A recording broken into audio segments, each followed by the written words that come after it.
I think I'm okay now. Thank you so much. That was scary. Well, at least you're all right. All thanks to your savior here. Oh, a little girl? Greetings, everyone. My name is Yao Yao. It's a pleasure to make your acquaintance. Whoa, she's so well-mannered. My name's Paimon, and this is a traveler.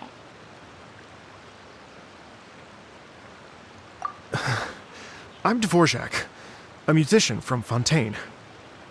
I came through Stone Gate intending to head towards Liyue Harbor, but then I became captivated by the beautiful scenery, and before long, I was completely lost.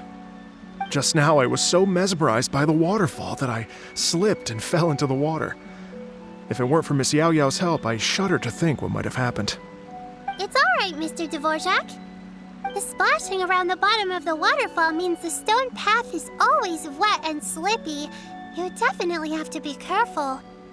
Next time you're exploring an unfamiliar environment, try to focus on what's right in front of you.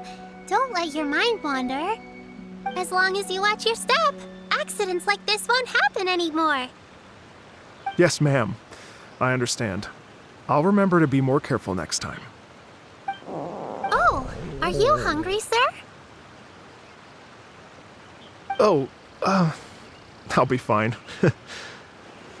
Please, sir, it's quite all right. I was born and raised here in Liyue.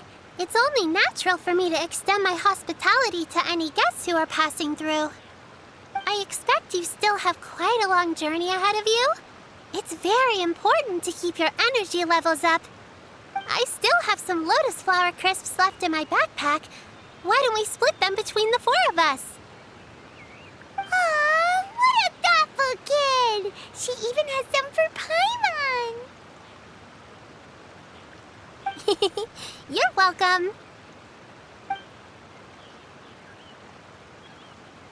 Mmm, so tasty! If only there were more.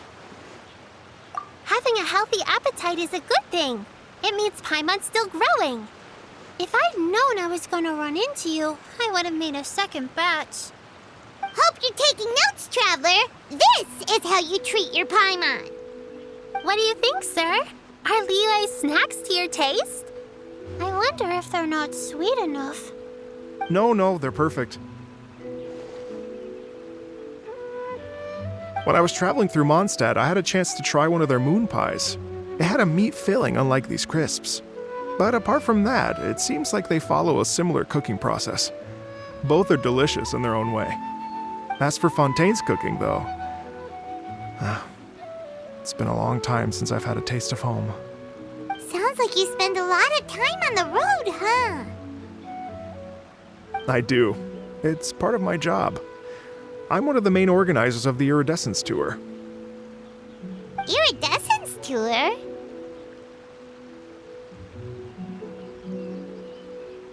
The Iridescence Tour is one of the biggest music festivals in Fontaine. We're looking to expand, though. Our aim is to hold a festival in every nation. At least, all the main organizers share this goal. Unfortunately, it's a long story, so I'll spare you the details. But anyway, so the main reason I'm traveling all around Tavad is to promote our music festivals. But I have some personal reasons, too. Well, what are they? Just tell us already. Let me see. Well, to explain it in full, I'd have to start with a story from my ancestors. I don't want to take up too much of your time. Oh, I love listening to stories. We want to hear it too. Okay, then I'll start from the beginning. The story goes that my ancestor, who was also a traveler, once slipped and fell into a lake during his travels. As he was sinking and gasping for breath, he heard a wondrous tune in the air. They say it was the most beautiful, moving melody he had ever heard. Even in that life and death moment, the ethereal music seized his full attention and almost made him forget the fact that he was drowning. When he finally came to, he found that he had already been brought ashore. not too far from him stood an unfamiliar woman with an almost divine aura. Once she saw that he was no longer in danger, she left without a word. My ancestor tried to run after her to give his thanks, but although a mere dozen paces separated them, no matter how quickly he gave chase, he drew no closer and remained a dozen paces behind. In the end, all he could do was to bow in thanks to the woman as he watched her walk away towards the rivers and mountains in the distance, before at last he turned around and made his way home. Once he returned to Fontaine, he began to learn an instrument so that he could spread his story far and wide, just like the bards.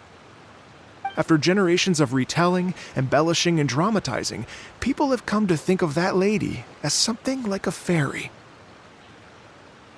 The story's become something of a local legend in Fontaine. It's called the Lady Overlooking the Lake.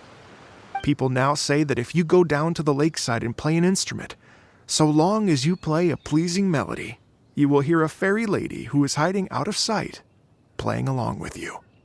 Wow! Exactly. It may just be a legend to others, but for me, it's a real part of my family history. I wanted to find out the truth of this tale, so I decided to retrace my ancestors' steps and search for that lady's modern-day descendants. Of course, there's no way of knowing where my ancestor fell into the lake all those years ago, so I always knew that the search would be akin to looking for a needle in a haystack. I've spent many years on the road now, and I'm nowhere near as fit as I was in my youth. The wish that I've spent half my life chasing after has now become something of an obsession. Well, I haven't lived half of my life yet, but still, I understand how you must feel. Paimon too! It's like... imagine if you saved the center of a lotus flower crisp, which is the best part, by the way, because you wanted to eat it another day, but then suddenly, sploosh! It falls into the water, never to be seen again! Paimon would definitely remember that for the rest of her life. There's no need to feel sorry for me. I've made some progress over the years. For example, I've concluded that the story must have taken place in Liyue. Oh, so you finally found a lead? Yes, in fact, that's an intriguing story in and of itself. I'd always known that Mondstadt is the city of song and freedom, but more recently, I heard that the Animal Archon returned to Mondstadt for a festival in the fall, and learned that he himself is a patron deity of music. So I prayed for the Animal Archon's guidance in the Mondstadt Cathedral, and as soon as I set foot back outside the front gate, I noticed a cluster of leaves being blown in the wind further and further west, towards Stone Gate. A friendly local told me that this meant the wind was guiding me in the direction of Liyue, so I followed their advice and made my way here. Right? You get it. I knew I'd find someone that agrees with me eventually. Are you sure? It sounds a bit too much like one of those fake legends told by those treasure hoarder guys to scam gullible grannies from Jingsa Village. Rex Lapis has returned to the world. Just give me some incense and a little more towards the travel fees, and I will pass your gift on to the Lord of Geo and ask him to keep you and your family safe and well. And so on and so on. Don't worry, Yao Yao. We have a lot of experience with deciphering omens and stuff. And anyway, you only got scammed if you handed over Mora, right? Actually, to express my gratitude, I did spend rather a lot of Mora on several bottles of fine wine, which I left at the Statues of the Seven along the way. Oh dear. Well, how about this, ladies and gentlemen? Why don't I bring you all to Yujing Terrace to see Miss Ganyu? I don't know very many people, so I can't help you out much. But Miss Ganyu and the Qixing know just about everything. If you've been scammed, they'll help you get your Mora back. And if the wind was telling the truth, and you want to keep looking for that lady's family, they'll be the best people to ask. But you've already helped me so much. Well, I was going to take some new medicinal herbs and plants I picked to Miss Ganyu anyway, so it's no trouble at all. You know what? It's been a minute since we saw Ganyu too. It'd sure be nice to pay her a visit before Lantern, right? All right, well, my sincere thanks to you all. I will never forget your kindness. Okay, everyone. Please follow me. I'll be your guide. Remember to watch where you're going, okay? Uh-oh.